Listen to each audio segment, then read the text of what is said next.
Hi everyone, गिल्ज mentor के officially YouTube channel पर मैं आप सबका वेलकम करता हूं। रोजगार समाचार के आज और सेकेंड एपिसोड के अंदर मैं आपके लिए रिक्रूटमेंट के संबंधित एक इम्पॉर्टेंट अपडेट लेकर आया हूं, जिसकी पूरी जानकारी मैं आपके लिए शेयर करूंगा। अगर आप चाहते हैं कि आप तक कैसे सरकारी नौकरी की सबसे पहले अपडेट आप तक पहुंचे और फ्री ऑफ कॉस्ट क्लासेस की नोटिफिकेशन भी आप तक आते रहें, तो आप इस चैनल को जरूर सब्सक्राइब कर लें। सब्सक्राइब करने के साथ में बेल आइकन को प्रेस करना नहीं भूलिएगा। प्यारे बंधुओं, ये नोटिफिकेशन आउट हुआ है नेहरू युवा केंद्र संगठन की तरफ से, जिसमें कि लगभग 300 से ज़्यादा वैकेंसीज आउट की गई हैं। बताना चाहूँगा कि यहाँ पर जो रिक्रूटमेंट है वो असिस्टेंट डायरेक्टर यानी डिस्ट्रिक्ट यूथ कोऑर्डिनेटर के लिए 160 वैकेंसी हैं।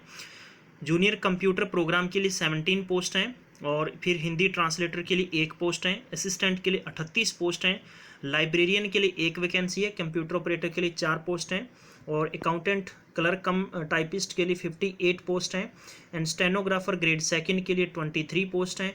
लोअर डिवीजन क्लर्क के लिए 12 पोस्ट हैं और मल्टीटास्किंग स्टाफ के लिए 23 पोस्ट हैं। तो कुल मिलाकर आपके लिए ये वैकेंसीज हैं। अब आपको फॉर्म कैसे अप्लाई करना है? फॉर्म अप्लाई करने की जो ऑनलाइन डेट है वो 19/7/2019 से शुरू हो चुकी है। लास्ट डेट होगी इसकी 7/8/2019। तो ये ध्यान रख लीजिएगा, टाइम रहते हुए अपना फॉर्म भरिएगा। ये डेट आपके लिए बहुत ही मायने रखती है। अब मैं आपको दिखाना चाहूँगा कि टोटल आगे कैसे कैसे आप वैकेंसीज फिल कर सकते हैं। कैटेगरी वाइज की बात करते हैं तो यहाँ पर आप देख सकते हैं कि 160 जो यूथ कोऑर्डिनेटर के लिए वैकेंसी है, जिसमें कि अनरिजर्व की 65 हैं, एससी की 24 हैं, एसटी की 12 हैं, ओबीसी 43 हैं, ईडब्ल्यूएस में 16 पोस्ट हैं और पीडब्ल्यूडी की 7 पोस्ट हैं। इस तरह से आप इसका स्क्रीनशॉट ले सकते हैं और उसके अकॉर्डिंग आप अपना फॉर्म भर सकते हैं। आगे जो बात करते हैं कि एज की, तो एज एज पर द गवर्नमेंट रूल रेगुलेशन के मुताबिक ST, SC, OBC, PWD, ESM candidate को एज में छूट मिलेगी। एलिजिबिलिटी की बात करते हैं तो डिस्ट्रिक्ट यूथ कोऑर्डिनेटर के लिए जो सैलरी की है तो टोटल सैलरी आप देख सकते हैं 56,000 से लेकर लगभग 1,80,000 के समथिंग आपकी सैलरी होगी।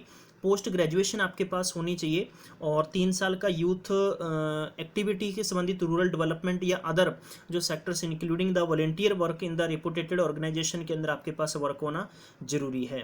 जूनियर कम जो कंप्यूटर बात करते हैं प्रोग्राम की, तो इसमें भी आपके पास मास्टर डिग्री होनी चाहिए साइंस के अंदर, कंप्यूटर साइंस के अंदर, या आपके पास MCA या BE की होनी चाहिए, तो वो कैंडिडेट यहाँ पर फॉर्म भर सकते हैं। हिंदी ट्रांसलेटर की बात करते हैं तो हिंदी ट्रांसलेटर कैंडिडेट के पास में आपके पास मास्टर डिग्री होनी चाहिए। हिंदी टू इंग्लिश और इंग्लिश टू हिंदी आप अच्छे वक्ता प्रवक्ता भी होने चाहिए। डिज़ायरेबल की बात करते हैं तो यहाँ पर आपसे पूछा गया कि PG degree of Rajiv Gandhi National Institute of Youth Development in various courses will be an added advantage. Assistant की बात करते हैं तो इसके लिए बात है डिग्री आपके पास होनी चाहिए और 3 साल का आपके पास एडमिनिस्ट्रेशन एंड अकाउंट का एक्सपीरियंस होना जरूरी है।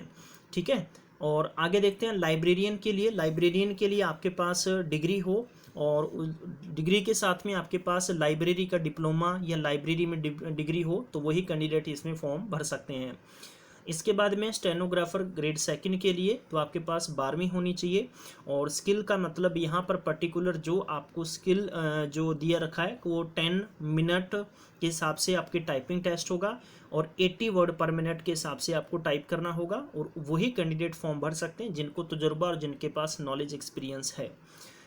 इसके बाद में है कंप्यूटर ऑपरेटर की बात करते हैं तो डिग्री होनी चाहिए और यहाँ पर बात करते हैं कि जो आपकी स्पीड होनी चाहिए वो 8,000 की प्रेशंस आपके पास होने चाहिए, यानी की डिप्रेशंस टाइपिंग टेस्ट आपका होगा, जिसी के जरिए आप आगे अपना सिलेक्शन करवा सकते हैं।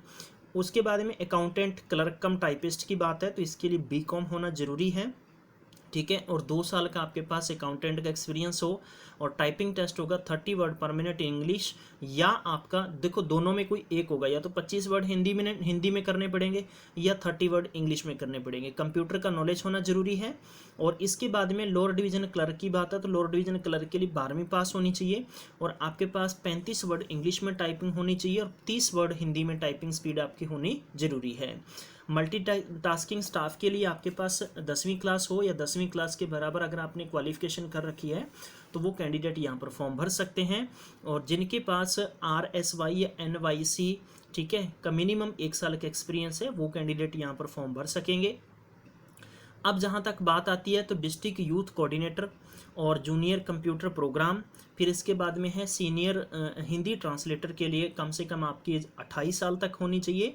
असिस्टेंट लाइब्रेरियन कंप्यूटर ऑपरेटर और अकाउंट क्लर्क टाइपिस्ट के लिए टोटल आपके पास 28 साल सी एज होनी चाहिए और 28 साल से ज़्यादा नहीं होनी चाहिए। सिर्फ SC ST और OBC और PWD कैंडिडेट्स को एज में रिलैक्सेशन मिलेगा। स्टेनो LDC मल्टीटास्किंग स्टाफ की अलग अलग आपको एज दे रखी है। स्टेनो की 18 से 27 साल होनी चाहिए। लोअर डिवीजन क्लर्क के लिए 18 से 28 साल होनी चाहिए और मल्टीटास्किंग के लिए 18 से 25 साल जिनकी एज है वो कैंडिडेट यहाँ पर फॉर्म भर सकेंगे। अब यानी आपको करना क्या है, देखो इसका होगा ऑनलाइन एग्ज़ाम और ऑनलाइन एग्ज़ाम के जरिए आपका सिलेक्शन होगा, ठीक है। और इसमें आपको प्रॉपर जानकारी दे रखी है सारी, आपकी सैलरी कैसे होगी, किस हिसाब से आपको मिलेगी, ये परमानेंट जॉब है। और अब हम देख लेते हैं आगे कि आपका टेस्ट कैसे होगा। जहाँ तक बात करते हैं DYC मतलब डिस्ट्रिक्ट यूथ कोऑर्डिनेटर का पेपर रीजनिंग के 40 क्वेश्चन 40 मार्क्स के, जनरल नॉलेज 40 क्वेश्चन 40 मार्क्स के होंगे, इंग्लिश 40 क्वेश्चन 40 मार्क्स का होगा।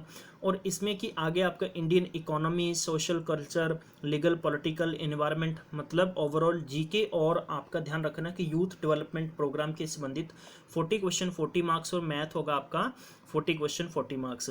तो ये जो पेपर है इसका बाईलैंग्वेज होगा, हिंदी और इंग्लिश में होगा। 120 मिनट का टाइम मिलेगा आपको और इसमें कि आपकी पेनल्टी भी लगेगी 1/4 आपको पता है, उसी के बेस पर आके आपका सिलेक्शन होगा। हिंदी जो बात करते हैं कि जूनियर कंप्यूटर प्रोग्राम के लिए, इसमें भी बिल्कुल ऑलमोस्ट सेम जैसा सिलेबस रहेगा। 2 घंटे का टाइम मिलेगा आपको। रीजनिंग के 40 क्वेश्चन 40 मार्क्स के रहेंगे, जनरल नॉलेज 40 क्वेश्चन 40 मार्क्स की, इंग्लिश आपकी 40 क्वेश्चन 40 मार्क्स का होगा और क्वांटिटेटिव एप्टीट्यूड आपका पेपर होगा जो वो होगा आपका 40 क्वेश्चन 40 मार्क्स और आपको प्रोफेशनल नॉलेज जो है 40 क्वेश्चन 40 मार्क्स के आपके होंगे। हिंदी ट्रांसलेटर के लिए आप देख सकते हैं बिल्कुल ऑल सेम सिलेबस रहेगा आपका। और असिस्टेंट का इसमें थोड़ा सिलेबस में कमी रखी गई है, रीजनिंग, जनरल नॉलेज, इंग्लिश और क्वांटिटिव, ठीक है। क्वांटिटिव एप्टीट्यूड टेस्ट आपका 50-50 क्वेश्चन है, 50-50 मार्क्स के, 200 नंबर, 200 क्वेश्चन, 120 मिनट का टाइम मिलेगा।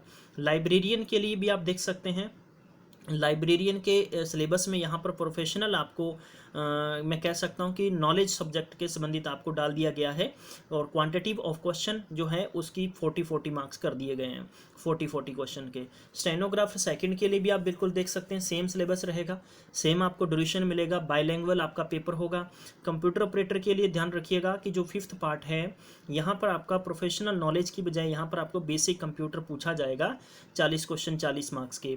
और इसी प्रकार हम देख लेते हैं अकाउंटेंट की बात है, कंप्यूटर जो क्लर्क की बात है, तो इसमें भी आपका बिल्कुल सेम सिलेबस होगा, बस इसमें कोई चेंजेस आपसे नहीं पूछा गया।